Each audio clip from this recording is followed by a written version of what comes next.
On Good Friday, I died and went to hell. This is my story, and it is true. Let me back up a little bit. Thursday evening, I had a complete meltdown. On our way to church, the van began smoking, and we could not make it. We had to turn around and go back to Freeport. I completely lost it. I was so frustrated that it seems all these people are born with a silver spoon in their mouth. They don't struggle or fight for nothing. They have it all, yet they are complete assholes. They don't help nobody. They don't have heart for nobody. And they are given everything in this life. However, I have fought and struggled my whole life. Every time I feel like I'm getting ahead, I get knocked back down. Everything that I have, I work hard for. It seems like that I don't just have bad luck, but I am bad luck. I'm tired of fighting. I said, I'm so tired, I'm so tired, I'm so tired. I burst into tears and said, you know what? I've had enough. God, let the devil have me. Little did I know, he was going to give me exactly what I asked for. So, come Friday, I really thought that I was over being angry. I went about my day. Later that evening, I went out for drinks with a friend. Now, looking back, at first I thought maybe I had been drugged. But, unfortunately, I had been drugged before, and this was not it. When I was done with my friend, I went to my buddy's house. I'm going to call him Jack. I hadn't been in Jack's house but maybe 3 to 5 minutes. I was standing there talking, telling him about my night, when all of a sudden I collapsed. According to him and his friend, my heart had stopped, there was no pulse, and I was turning purple. They tried to administer CPR, they tried buckets of water, they tried ice down my pants, and since I was a recovering heroin addict, they even tried Narcan. Nothing worked. I was dead, legally dead, for up to 20 minutes. Here's what happened. All of a sudden, I woke up, and the only way I can explain this is if you've ever been to Colorado, seen the Rocky Mountains and all that, all the rocks are red. It seemed to be that I was on some type of platform or arena. I was in a flat circle with jagged red rocks around me. Surrounding me on this circle, I was laying down, were a whole bunch of demons. They were whispering to each other, some were rubbing their hands, some were just grinning at me evilly. Every once in a while, one would come forward and try to grab me by the leg, or poke me, or prod me, and I would scream and kick, and they'd run back to the circle. How else do I go about this? This was the most terrifying experience of my entire life.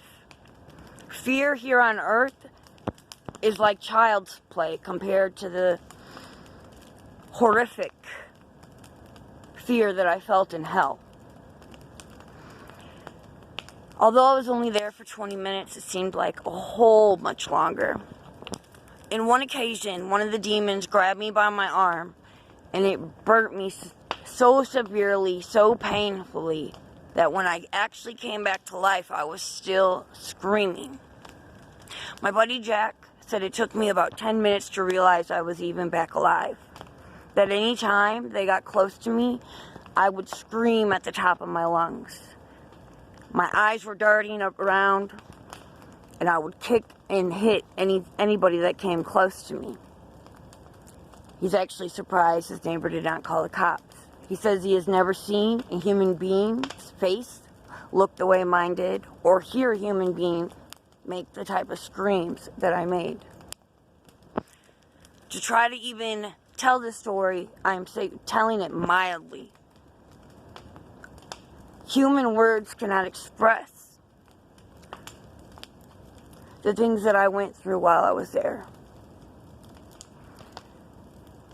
One of the things I'd like to say too is the demon that had grabbed me by my arm and burnt my arm, though I did not realize, and I wish I had, I would have taken a picture. was at my right bicep. And yesterday, which was Monday, I realized that I still had a bruise in tiny little circles all around that arm, as if somebody had grabbed me, but they were precise little circles. I gotta take a step forward. That fire's getting hot. I died and went to hell on the day our Lord Jesus Christ was crucified.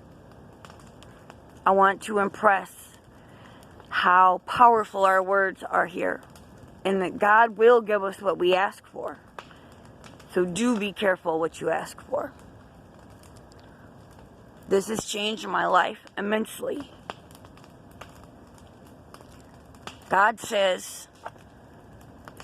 Jesus says that we are not of this earth. Therefore, they will hate us as they hated him and the prophets before him.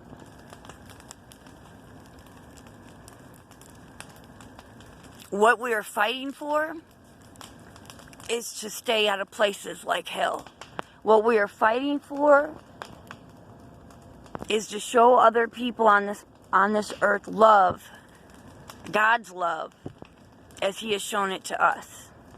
We cannot begin to grasp or imagine the love that Jesus Christ has for us. We cannot begin to grasp what a horrific way it was to die, being crucified.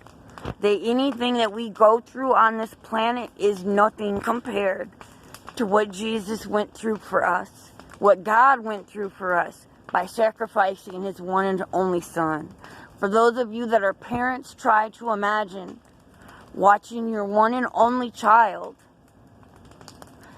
be ridiculed, made fun of, lashed, the flesh ripped out of him, made to carry basically a tree for some distance just so he could be nailed upon it. The horrific pain of nails going through his wrists and feet, hanging upon it, trying to keep your bones from rubbing against steel. That's a pain I know that God wishes upon none of us. So on the day that our Lord was crucified, I died and went to hell. Be careful what you wish for. Be careful what you pray for. And remember that what we're fighting here on earth, for all the pain, all the sorrow, all of our trials and tribulations, are for something much, much greater in the end. Good luck. God bless.